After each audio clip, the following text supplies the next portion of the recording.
Hello, I am Lucas Paquetá. Massive! I'm very happy to be here. Come on, you guys.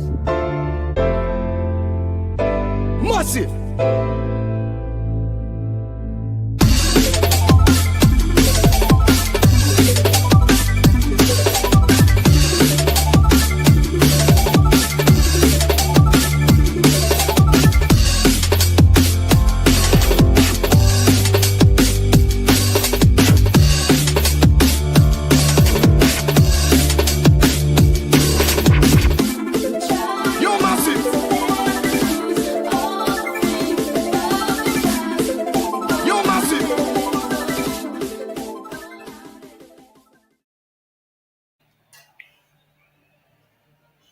Hello, everyone. Welcome to another Tuesday Talkshow on the Boleyn Lounge. I'm joined this week by Mick. Thanks for joining me, Mick. How are you, mate?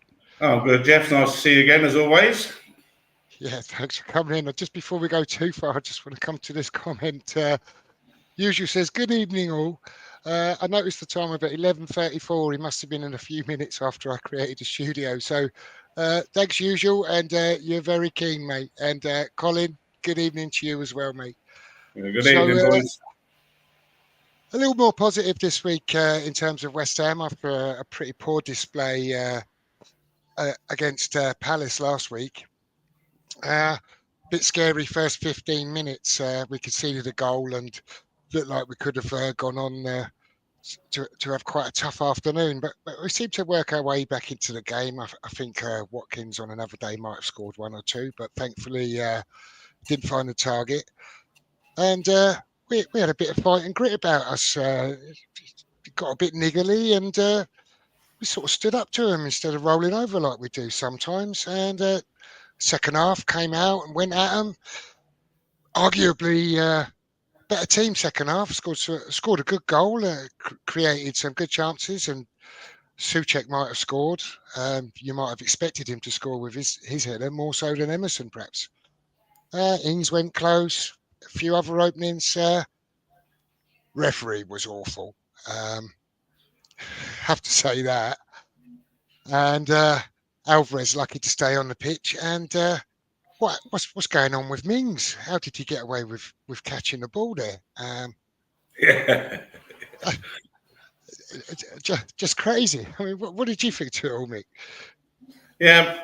I thought, as I said to you earlier, it was a bit intermittent with me due to visitors. But second half we were the better side, not arguably. The Mings thing made me laugh because I was expecting at least a booking. Yeah. Nothing. Yeah. But anyway, it's by the by. It didn't affect the game.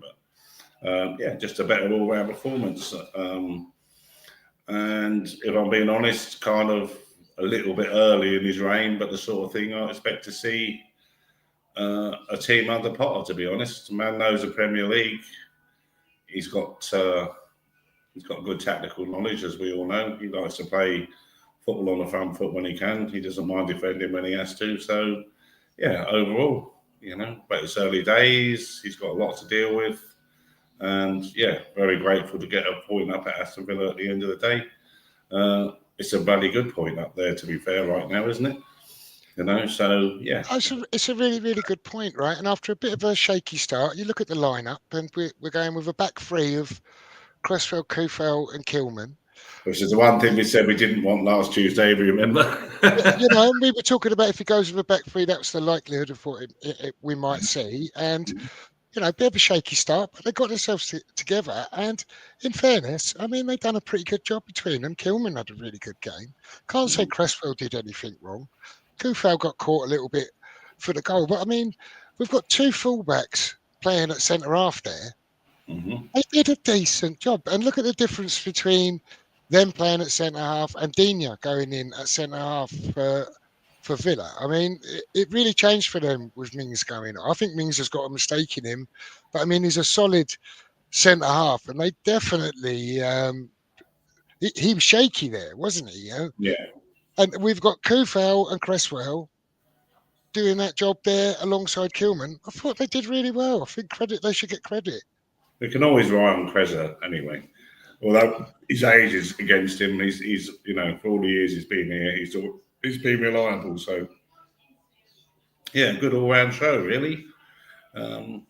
let's see what happens going forward. But yeah, we had lots of conversations last week about Potter and stuff, and as I said, give him time, see what he does.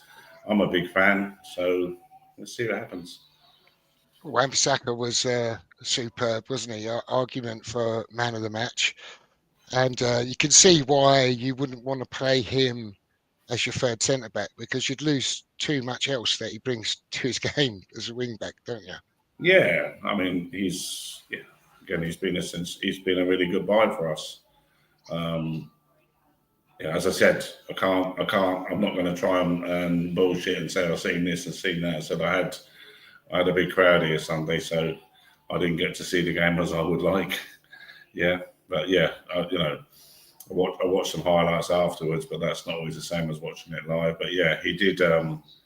He did his job as he always does. He's Yeah. the only thing I never like. Well, the only thing I've never liked is certainly under Lopetegui is how narrow he plays as a fullback. But that's just a personal thing. I don't like the fullbacks being that narrow and letting in so many crosses. But yeah, apart from that, yeah, he puts his shift in, doesn't he? And that's all you can ask for. He does. He goes to sleep a little bit sometimes. That's a little bit of a flaw with him, but hopefully Potter can coach that out of him a little bit. And well, it depends on the shape that they're or how they're told to play. Certainly under Lopetegui, I always thought we were way too narrow. You've got to come out and stop the crosses, So I think the difference is, say, under Lopetegui, he got caught out of position a lot because he was pushed up the pitch a lot. That's not really what I'm talking about. I don't think he can help that so much if he's doing what he's been asked to do. But sometimes, as not all players, but lots of players do it. They switch off from the back post, lose a player over their shoulder. He's guilty of that sometimes. But I don't want to pick the bones out of it because he's been excellent for us, right? And once again, this weekend, he was everywhere, all over the park for us at times. Well, I think he's had 2 man of the matches on the trot now. Is that right, Paqueta?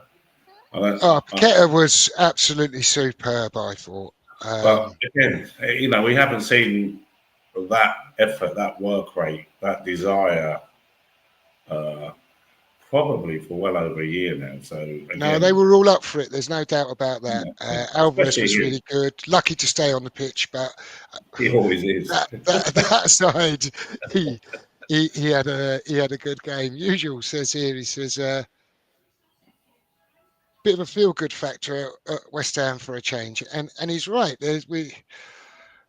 After the Fulham game, it all felt bright, didn't it? And then we came down to earth with a bit of a bump against Palace. He's had a week with the players, another patched up squad. Bit of a worry with Paqueta if with he pulling up late in the game.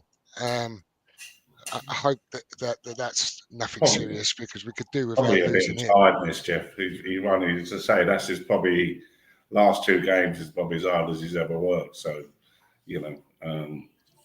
takes a bit of getting used to, doesn't it?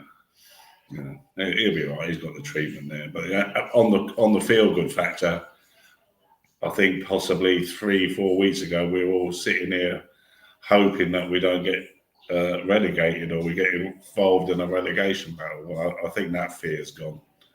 We're talking about the good feel factor. I said last week, as long as we stay in the league, that's fine by me this year, considering the year that we've had. But if we finish mid-table, I still think that's good after the year that we've had. So, yeah, we're not, to be relegated would be an absolute disaster.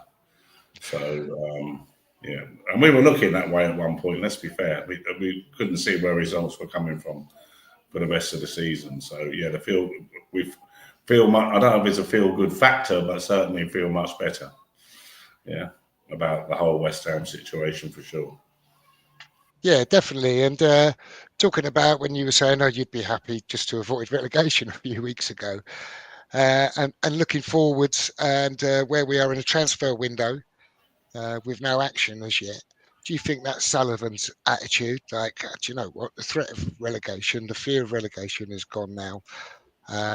Potter's happy to, introduce a few youth. We've got injured players returning. Does he think, well, that's enough till the summer? Or has he invested enough, and is there not really that much money? I think if I was him, and I'm going to be brutally honest, and I know there's going to be a few comments coming that disagree with me, I wouldn't buy anyone that unless they're going to make a huge difference. They're not breaking the bank. All this talk about Rashford. Rashford's not even match fit. Yeah, Rashford hasn't played for 3 months. Yeah, so he's not even match fit. Then they're talking about playing stupid part of his wages. Yeah, as you said, the comment you just said, yeah, we're not. I don't think we're in a relegation battle. Thank God. And do we need to go out and waste? There was some player today, another 30-year-old from some Spanish team I read. He's 30. I mean, come on. Yeah, just if we don't need these, we shouldn't. We don't need to panic buy, is what I'm trying to say.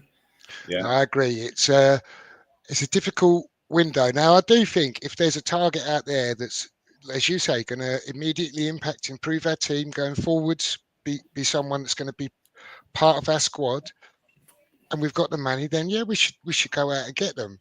Mm-hmm. But we shouldn't just go and get people for the sake of it. No. If I could see us ending up with a loan here or a loan there, and if it just fills a couple of gaps till the end of the season, I'm sort of shrugging my shoulders about it a little bit. Here's the history of since we brought in Bowen, the only permanent signing we've made in January transfer window has been Danny Ings. Mm-hmm. We did make Ben Rama permanent in the January window, but that was like the completion of a summer transfer. Mm-hmm. So other than that, we've made no permanent signings. And prior to Bowen coming in, we were making signings like Hugh Gill and Hosey Font. And right, these were the type of January signings we were making. So we don't have a great history in January. Mm-hmm. Go on, sorry, Jeff. No. If we could find the next Bowen, for example, we refer to Bowen and go, what a success story. Well, fine. If we can find the next Bowen, let's go out, get him, bring him in January. Great. But if we're just bringing in the Jose Fonts of this world, then I'd kind of rather not bother. We've got 35 million committed onto Debo. The opinion on Soler seems to change from week to week, but let's just say we're going to keep him for the purposes of that's 20 million. So that's 55 million we've spent in the summer already. Mm-hmm. Well, I read something today that look, even with Potter in, Tebow wants out, and he could be going out on loan again. It's speculation, I know, but and if he goes, it will be a loan with an obligation to buy. I know we haven't got that. We haven't bought him yet, but it's the same sort of deal, I think. So, yeah, I don't understand how any of that kind of. I don't know how any of that works either. No, nor me. It's not really our player, so I don't know if we can loan a player. I'm sure we have. I think we can loan. I think we can in a different league and country, and too many rules. But yeah, but whatever it is, it's really messy, right? Yeah, right, messy. Yeah, very, very messy. But I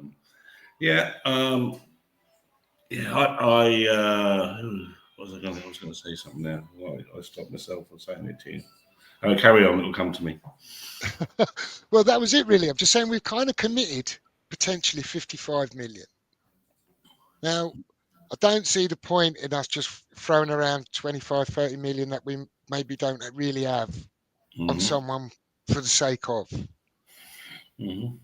It's like all this Awonyi stuff. Like, it didn't float my boat, Awonyi. I don't really, let's say he was 25 million. It don't really. If it was a loan till the end of the season, and there's our target man, we'll make do with him till then, get us out of our striker trouble. I kind of get that, right? That's what I was going to bring up. It was Ferguson, Jeff. Yeah, and he's another one. I mean, for me, fine, a loan's okay if that's what we're going to do. I don't know about the buy. I mean, there's talk of like 60 million or something. I mean, I'm not sure about that. Well, he's a 19-year-old. He's building a record, but he's not. In actual fact, he's injury prone, which does surprise that West Ham want to pay 60 million for an injury prone player.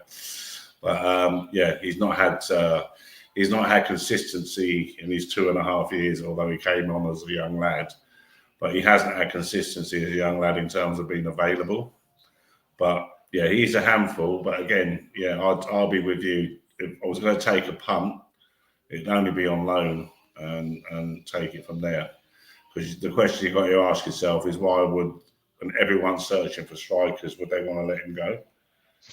Well, the other one is Boniface, right? Apparently Leverkusen are willing to let Boniface go to a Saudi, 43 million. That's why now, 43 million. If we've got 57, 60 million to spend on Duran, I don't believe we have, by the way, but if we really have, and Boniface is a bona fide kind of target, although his injury record is pretty bad. I had a look at it, it's...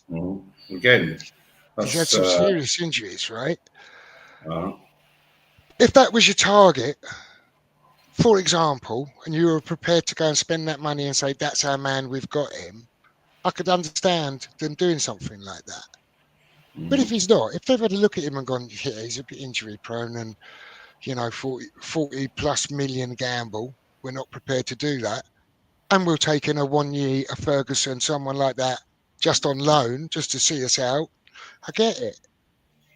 But I don't want us to go just chasing someone for the sake of it.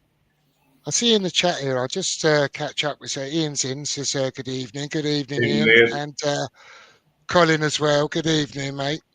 Hi, Cole. And Ian says, the more I hear and read, I think that this Ajax striker may suit us and Potter. And I think he's referring to Bobby, the robbery fella.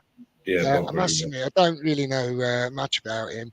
Seems a strange deal that was reportedly 90% done a couple of days ago. That's now reduced to something like a 10% chance of happening. I mean, only at West Ham could we deteriorate something like that as quickly as that. Again, I read, it's, as I say, speculation, but they wanted to do the deal quickly, and apparently West Ham are still trying to negotiate with Rashford, which I'd said 5 minutes ago. It's a crazy deal.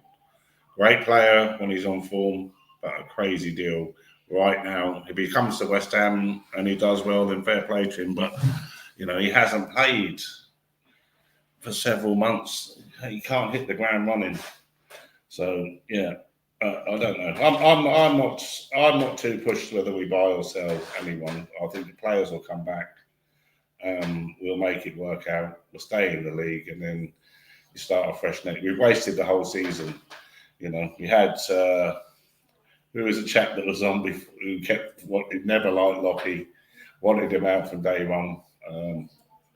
Obviously, had the right gut feeling about it, but we wasted the season. So. We're done. We're done with wasting money and done with chasing players that, for me, haven't got great reputations at the end of the day. So unless you're bringing in, as you say, Duran, who has a reputation for scoring goals in the Premier League, and everyone you're buying you're taking a chance on, aren't you? Well, the thing is, what I read about much like everyone else, you read all different things. So I read that Macaulay was against the robbery signing. So that's why it might have cooled down. And we're back into that scenario as well. And this is another thing at West Ham. We've had quite a lot of upheaval right within the transfer window, haven't we? With the appointment of Potter and the messy leaving of Stuyton, which apparently it turns out he's basically from day one of Potter coming in, been kind of locked out. So if there's one thing that Stuyton did, I think that we could acknowledge was he was good at going and closing deals. We identified the player and was go and get him.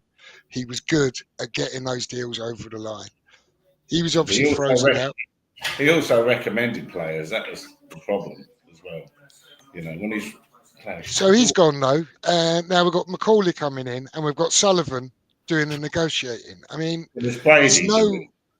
isn't it Brady doing negotiations? Brady's involved in whatever she's involved in. Right, she negotiated with Potter. She was involved in that, and I've heard rumours she's involved in some player negotiations. So, she's involved to what degree she is. But what I'm saying is, we're back to all this mess in the middle of a transfer window. Now it's back to: do we want to sign players in this scenario when it's like this, or do we want all the dust to settle, get Macaulay in place, get his and Potter's targets in place, identify them, and make sure we get the right people in the summer? The problem is there's a massive rebuild in the summer. I don't think we're going to get it all done in one window. But that's where we might see some of our youth emerging and young Potts returning into the fold. Scholes, I'm sure, is going to feature a lot next year.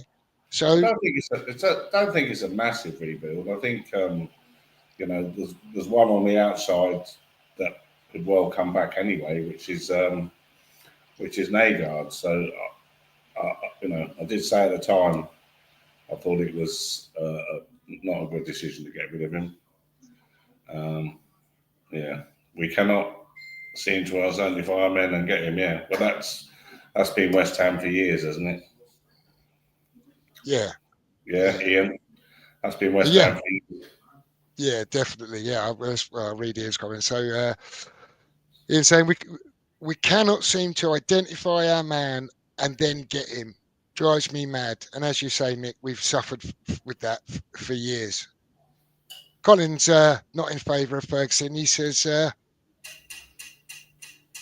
we're strongly linked with Ferguson, but I would not take him. I don't want injury-prone players at the club.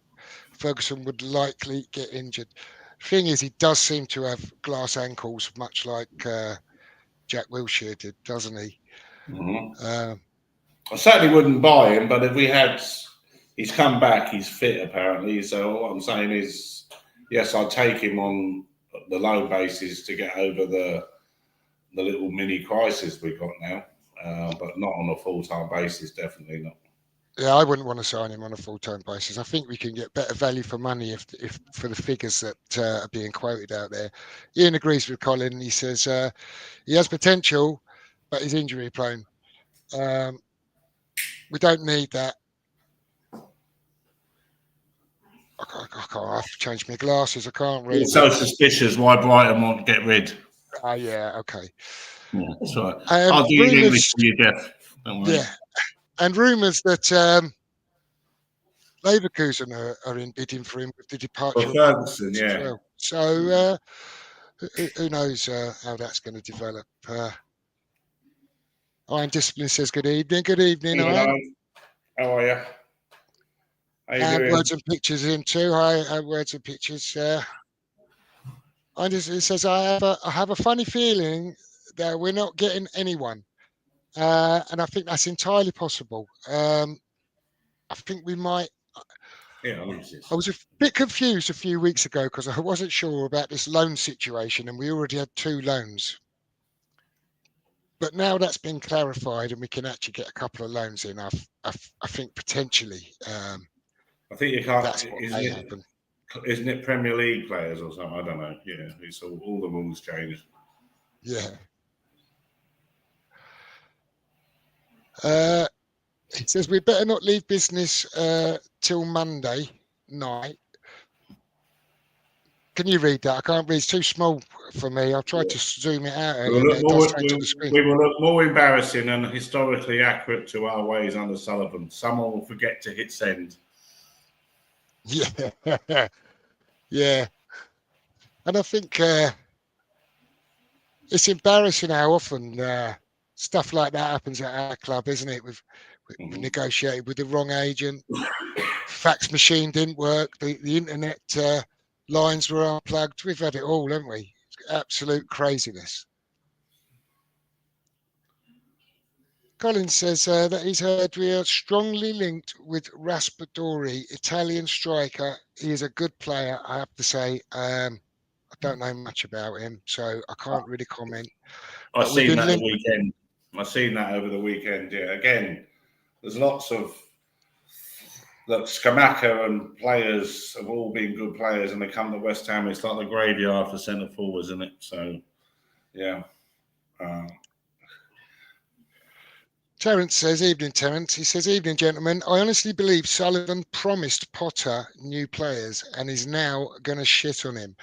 The thing is, when amongst Potter's appointment, there was lots of speculation about what his budget would be in January and what players would be identified. And so far, we're just a few days away from the window slamming shut now. And apart from a lot of rumours and some deals that have been so close to the line they can't go wrong, but still haven't happened. You wouldn't be surprised if we got no one. Well, we've got, we go back on ourselves sometimes, but we've got young players. He's really good at that. As I said, if I was in Sullivan's shoes, I wouldn't be desperado to get someone in just for the sake of it. So there's no one out there that you think, right, unless something bolts out of the blue, you don't know what Potter's got in terms of scouts out there working for the club from his, because every manager has different places they look and they do. Unless he's got someone up his sleeve for a last minute, we think, that would do us. Don't spend the money if we don't need to. And I actually don't really think we need to. If you can hold Aston Villa at Villa Park and be the better side in the second half, then there's enough there. Keep us comfortable for the season. We can't win anything this year. We're out of the cups. Yeah. So he's got week in, week out now. One game a week, two maybe sometimes, where he can coach the players, coach the young lads, bring them into the West Ham way. Yeah, and let's see what happens. So, yeah, I'm not going to sit here and say we should be buying because it's like looking for a car, isn't it? You like this one, you like that one till you drive it and think, don't like that one so much. Do you know what I mean? It looks good on paper till you go and drive it and then it's not what you think. So I think it's important now that with Macaulay, you said it 5 minutes ago, with Macaulay, with Potter and his team, that we settle in that he has to do his job and not have his hands tied with buying some misfit from somewhere for 35 million on 120 grand a week or whatever these guys now get. I'm thinking he's not what I want long term. So we've enough to be comfortable not to go down, especially the way the bottom four are playing as well. So and here's the thing: it's Potter's often referred to and has been referred to as a builder and a project manager. Yeah. Mm-hmm. Well, here's a chance for him to identify exactly what he needs. He's got plenty of time. A lot of these players are not going to be here next year, but he can really have a look at the youth players and see what he thinks of those, if any of them are anywhere near ready to step up and be part of the first team squad. And if he does, then what that does is gives him more options on where he can target exactly the holes that he needs to and where he can say, I can patch and make do. When you say a lot of these players won't be here, we're probably talking one of the goalkeepers. Yeah. Creswell. Probably Creswell. Yeah. I think probably Emerson's likely to go. You think he'll go? In the summer, yeah, I think he probably will. Is he out of contract? I don't think he's out of contract, but I think I wouldn't see him. I wouldn't see him selling him unless he felt he could get someone better. Emerson's, he's up there on that left side for me anyway. Probably Soufal. No, I think we'll have to buy a left back if Emerson goes. Yeah, Soufal probably goes. I'm only speculating here. Then I don't know. I'm starting to like Soler more and more. So hopefully he might coach him to the level he wants him to play at. Yeah, Dusek's obviously going to stay. Yeah. yeah, Ings will go. yeah. And then who else is there in the squad that you think, Sabido's, I still think Sabido probably won't be in a West Ham shirt next year. But that's only, I know this, I don't know the deals, but I think either we buy him, we probably buy him to move him straight on again. So Guido will grow, but JWP, Guido will go, Rodriguez, but JWP, Rodriguez is on loan though, isn't he? he Is he a was ball player? signed as a free transfer, but I think he'll go. So he'll probably go, yeah. So And JWP comes back from loan, so that's sort of, if you like, a sort of like in the squad. JWP might do well under Potter. Yeah, there's no way to know, is And there? it looks like Agard's going to come back anyway. So apparently he's the best centre half in Spain right now. Yeah. Agard, I'm not. The thing I'm not sure about Agard is I'm not sure if he wants to play in the Premier League. Not sure if he likes the Premier League. Well, I said last week, didn't I? As a centre half, out and out centre half. I think in the back are the left-sided like a left back. Yeah, which I still personally, and it's only a personal opinion, that would be his best position. Or he plays left of a three, so he's not the.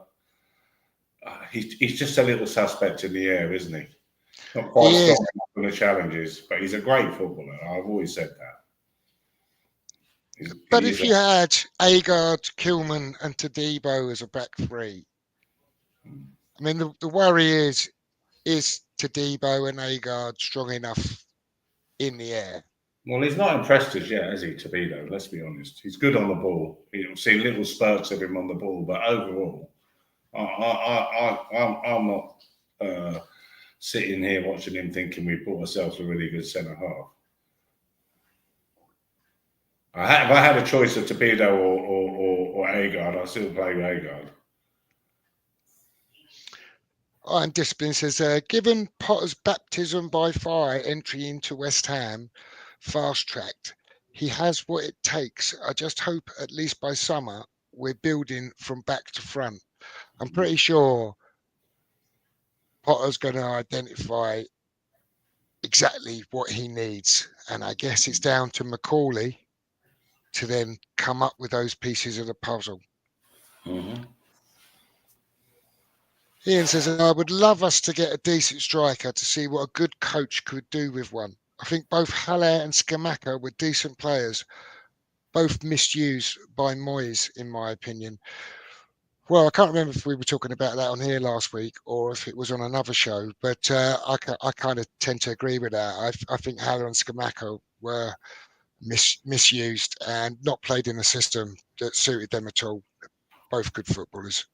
Well, everyone wants, or not everyone, but within the club, everyone's trying to replace Mickey. Yeah, and we don't have to play that way. You just don't have to play that way, and that's the problem with Haller and Scamacca. He saw them as like rest Mickey, play them, play the same way. They're totally different players, and they never settled. So yeah, be interesting to see. But is there anyone out there who can really say there's a player we should go out and buy right now that's available? You can name loads of players, but who's available right now that's going to make a difference, so much difference right now that get him in the team and get him ready for next season. And I don't know who that player is. I've watched a lot of this transfer sagas. Who's available, who's not. And I say Rashford is the ultimate waste of time and money. I mean, we're gonna have to pay somewhere around 150 to 175 grand a week to bring him here on loan for his wages alone, plus a loan fee. I don't see it. You're on mute, son.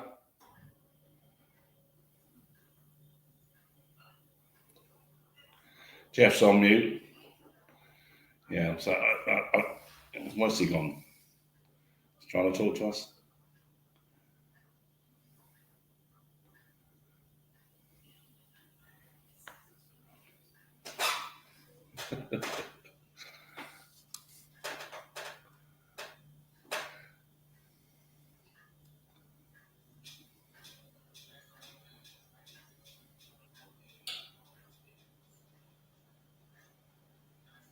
Have I lost Jeff?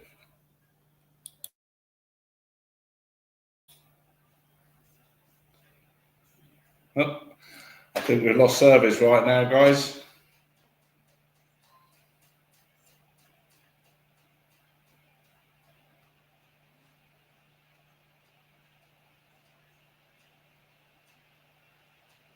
Because Potter's going back to his old stomping ground on Sunday with Chelsea, so he's gone altogether now.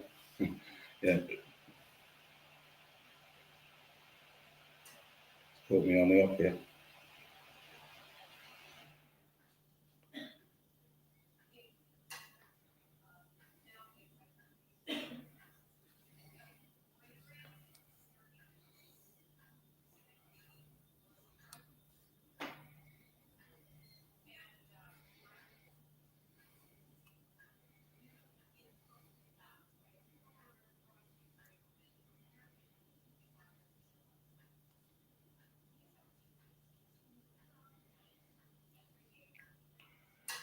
Can anyone message Jeff and tell him he's on mute?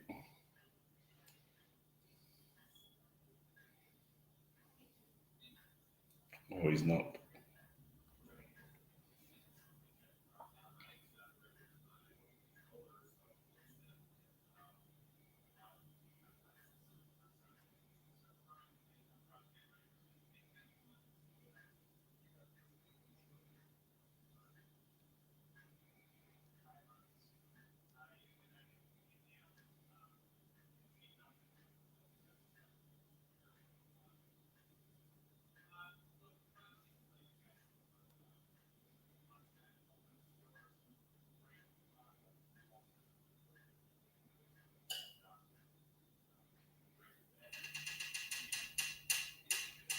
Anyone got any comments they want to put up? We can discuss what I'm waiting on Jeff.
Can you just apologise to everyone and we'll have to come back next week or so?